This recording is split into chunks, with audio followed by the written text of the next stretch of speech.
It was just your typical, hey, the Niners and Cowboys are playing again. And San Francisco just beats them. They do it.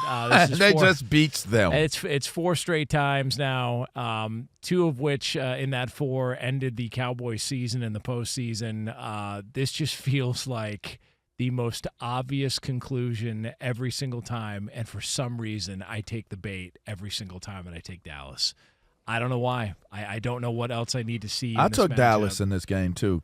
Yeah, so they're just not as good. They're just not good. If we want to be honest, they miss Micah Parsons. That's obvious. Yeah. We know that.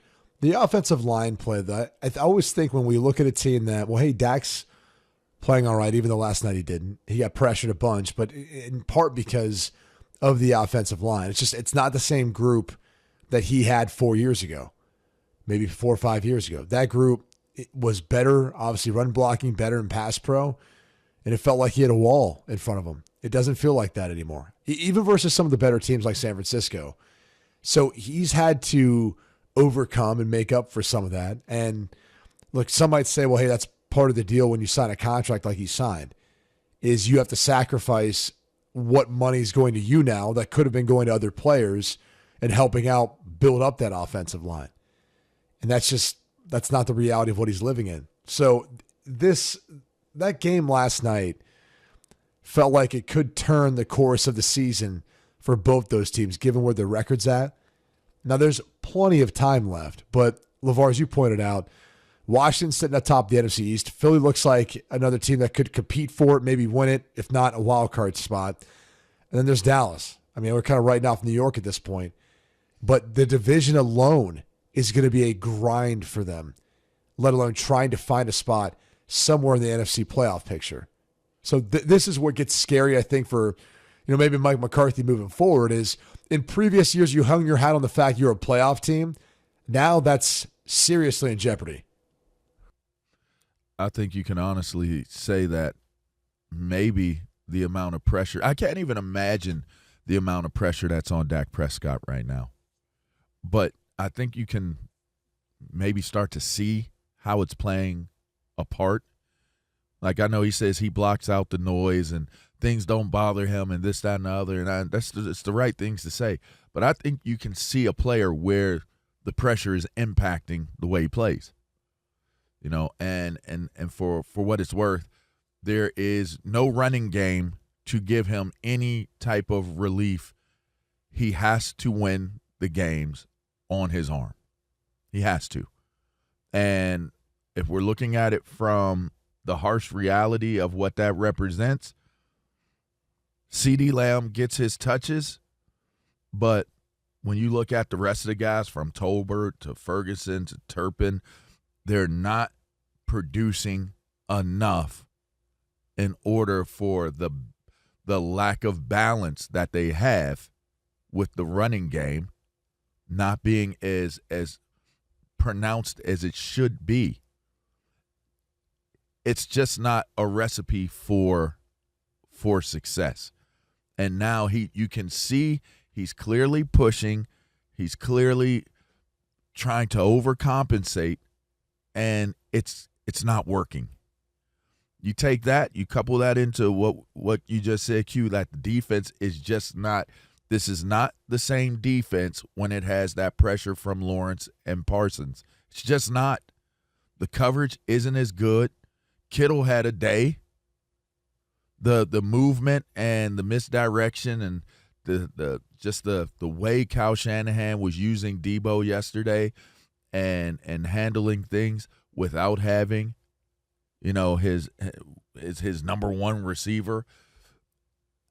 I was more shocked in the way that the game went because I thought this was a golden opportunity for Dallas to kind of get on track.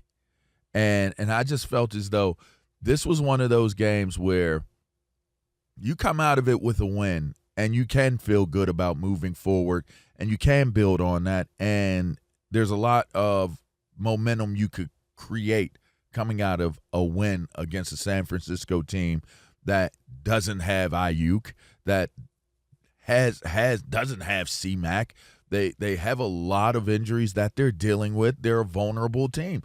This 49ers team is not a dominant team right now. It's a good team, but it's not a dominant team. And so for them to take this L, it's got to have a very, very, in my estimation, probably a very demoralizing feeling to this team, and probably in large part to Dak Prescott.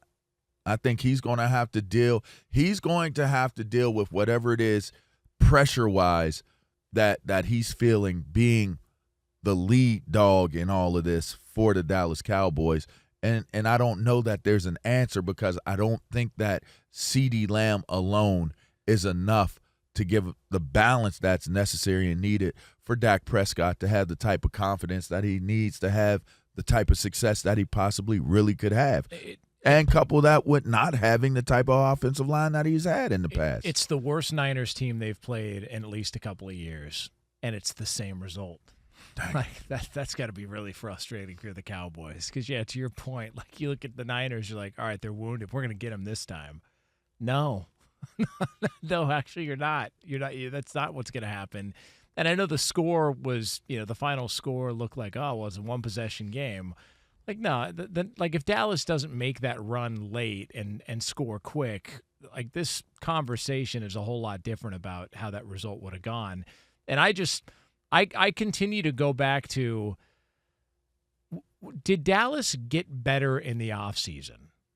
No. So why? And everybody knew that. So why? In fact, they didn't get better. I mean, I think a lot of people felt as though, didn't they like kind of go backwards a little bit? They didn't do anything. Well, they lost a couple players. I mean, you could say they got somebody in the draft. They got a lineman in the draft. No, man. They sat on their hands. You know what it reminds me of? Like kid used to see when you'd be working out in the summer and training hard, and he'd be over there with one of those like fudge sickles just watching you. Yeah. You know what I'm saying? Good call. It was like chocolate-covered frozen fudge sickles, just sitting there. They were good. Those Jello. They were, gelatin, but like Jello he'd have all the pops. chocolate on his face and whatnot. I remember them type dudes. You'd be man. feeling like you throw up. You'd do anything for a chocolate fudge sickle, and he's just sitting there eating that thing. You're like, all right, I'm gonna be better than that guy.